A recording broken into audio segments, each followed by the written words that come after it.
Hello friends, welcome back to my channel. This is Neha Patel and कैसे हो आप सब लोग। सो गाइज, अप्रॉक्सीमेटली 1 मंथ या तो 35 डेज बचे हुए हैं आपके CS एग्जाम्स के लिए। एंड ये बहुत ही ज़्यादा क्रूशियल टाइम है, राइट? लाइक आपको लग रहा होगा कि यार कितना कम समय बचा हुआ है, कैसे होगा सब and all. But trust me, अगर आप सही स्टडी स्ट्रैटेजीज, सही स्टडी टेक्निक्स और सही स्टडी रूटीन आजमाते हैं इस समय पर, तो ये टाइम भी बहुत ज़्यादा है। लाइक एकदम अच्छे से यूटिलाइज कर सकते हैं इस टाइम को भी। सो मैं एक्चुअल में आज के वीडियो में मेरा रूटीन बताने वाली थी कि मैंने क्या किया था लास्ट मंथ में। बट देन आई रियलाइज्ड कि मेरा रूटीन तो उन्हीं पर एप्लीकेबल होगा जिनका सब कुछ पढ़कर हो चुका है और वो लोग अभी रिवाइज करेंगे, क्योंकि मेरा सब कुछ पढ़कर हो चुका था उस टाइम तक।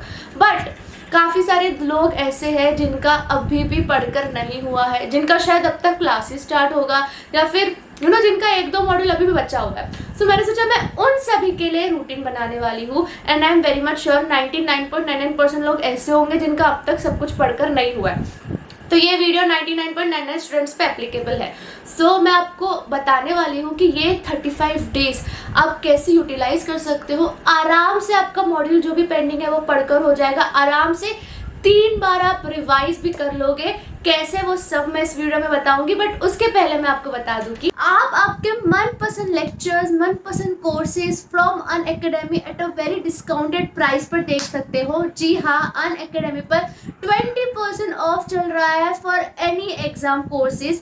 आप मेरा कोड CS नेहा जरूर यूज करिएगा टू अवेल दिस 20% ऑफ। मैं बता दूं कि ये जो डिस्काउंट रेट है वो सिर्फ 25 अप्रैल से 28 अप्रैल तक ही वैलिड है। सो जल्दी जाओ और मेरा कोड यूज करो और 20% ऑफ में सब्सक्रिप्शन लो। So yes guys, back to our video. So जो ये स्टडी रूटीन है उसको हम क्लासिफाई करते हैं 2 चीज़ों में। पहला, एक ऐसा मॉड्यूल जो आपका पढ़कर हो चुका है और आपको बस रिवीजन की ज़रूरत है।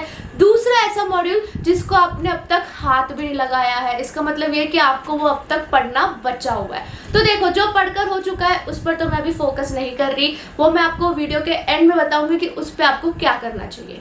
जो पढ़कर नहीं हुआ है वो मैं आपको बताती हूँ कि कैसे और कब पढ़ना है। सो अभी आपके पास बचे हुए हैं 35 डेज एंड एक मॉड्यूल आपका 5 दिन में कंप्लीट हो जाना चाहिए, वो भी आराम से। ठीक है, एक्चुअल में एक मॉड्यूल 3 ही दिन में कंप्लीट हो जाना चाहिए, बट मैं आपको 2 एक्स्ट्रा ग्रेस पीरियड्स दे रही हूँ ताकि कोई लोग होते हैं स्लो तो उनको 5 दिन लग जाएंगे।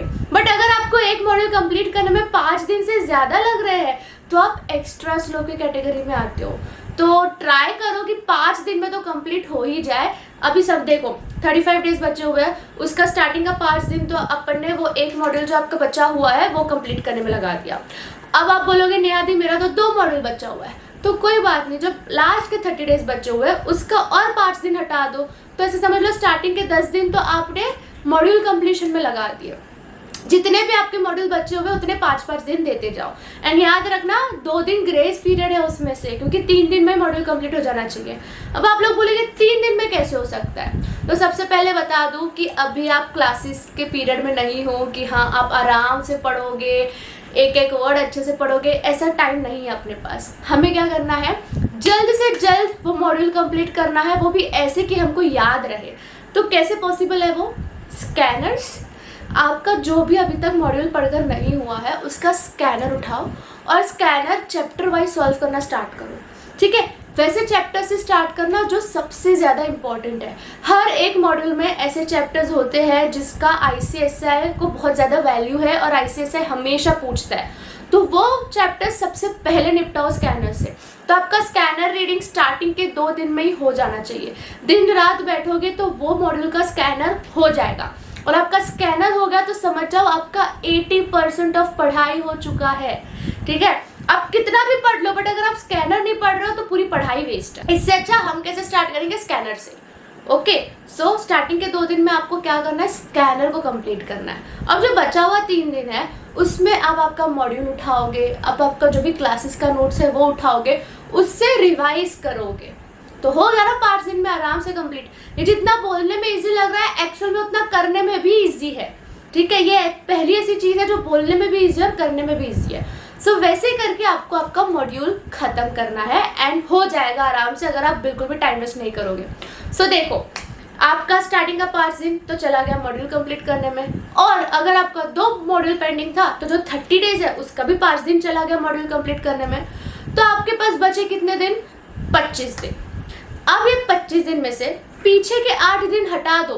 क्यों? क्योंकि उसमें आप एक एक सब्जेक्ट इंडिविजुअल फाइनल रिवाइज करोगे। आपके एग्जीक्यूटिव में 8 सब्जेक्ट्स होते हैं ना, तो आप 8 दिन हटा दो। अब कोई होगा जो एक ही ग्रुप दे रहा होगा, तो उस हिसाब से आप लोग अपना दिन हटा दो, ठीक है। पीछे से मैं अज्यूम कर रही हूँ कि आप लोग दोनों मॉड्यूल दे रहे हो, तो पीछे से 8 दिन हटा दिए फाइनल रिवीजन के लिए। अब 25 में से 8 दिन हटा दिए, कितने दिन बचे? 17 दिन, 17 डेज। क्या 17 डेज कम होते हैं रिवीजन करने के लिए?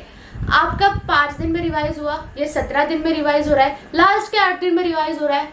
3 बार आप रिवाइज कर रहे हो, और जो 17 दिन बचे हैं ना आपके पास बीच में, उसमें आपका जो ऑलरेडी कंप्लीट हो चुका है ना, वो पढ़ना है आपको, वो रिवाइज करना है, और जो आपने स्टार्टिंग के 10 दिन में पढ़ा वो भी रिवाइज करना है। काफ़ी सफिशिएंट टाइम है। आप एक एक मॉड्यूल को 2-2 दिन भी दोगे ना रिवाइज करने के लिए, तो भी आपके पास एक एक्स्ट्रा दिन बच रहा है। अब आपको क्या करना है उस टाइम पर? 17 दिन में आपको राइटिंग प्रैक्टिस करना है, ठीक है। जो चीज़ पढ़कर हो चुकी है उसको बार बार पढ़ने से कुछ मतलब नहीं है। 1-2 बार रिवाइज करो, ठीक है, फिर राइटिंग प्रैक्टिस करो, उसका वापस स्कैनर सॉल्व करो, वापस मॉड्यूल रीडिंग स्टार्ट करो, ठीक है। इस तरीके से आपको वो 17 दिन यूटिलाइज करना है और अपने अंदर कॉन्फिडेंस लाना है। आप देखो कि आपको किस चीज़ से कॉन्फिडेंस आ रहा है। क्या आपको पढ़ने से कॉन्फिडेंस आ रहा है तो पढ़ाई करो, क्या आपको सॉल्विंग से कॉन्फिडेंस आ रहा है तो सॉल्व करो, बस कॉन्फिडेंस लाओ। ओके, सो देखो कितने इजीली हमने साथ में मिलके प्लानिंग कर दी ना 35 डेज का, कितना इजीली सब कुछ प्लान हो गया। अब मुझे चाहिए कि आप लोग इतना इजीली इसको एग्जीक्यूट भी करो। अभी भी आपके पास काफ़ी अच्छा खासा टाइम है, अभी भी आप आराम से पास हो सकते हो, ऑल इंडिया रैंक लेके आ सकते हो, बस आपको एग्जीक्यूट करना है। और डोंट वरी, ये जो राइटिंग प्रैक्टिस है, जो आपको राइटिंग करना है, उसमें मैं अलग से एक सेशन लेने वाली हूँ, ठीक है। 1 घंटे का सेशन जो मैंने लास्ट लिया था। By the way, thank you so much for all of your support. Like 215 बच्चों ने मेरा फर्स्ट सेशन ज्वाइन करा था, एंड आई होप अभी और भी बच्चे जुड़े मेरे साथ, if it is completely free, ठीक है। तो उसमें मैं आपको मेरी फ्रेंड का पेपर बताऊंगी। आपको याद होगा मैंने कहा था कि कैसे लिखना है, क्या गलतियां हैं, किस तरीके से ICSI पेपर्स चेक करता है, वो सब मैं बताऊंगी। तो टेंशन की कोई बात नहीं, आपका एकदम अच्छे से रिवाइज हो जाएगा और एकदम अच्छे से आपको समझ जाएगा कि आपका कहाँ गलती हो रहा है, कहाँ नहीं हो रहा है। सो हम बाद में मिलते हैं। Bye, best of luck.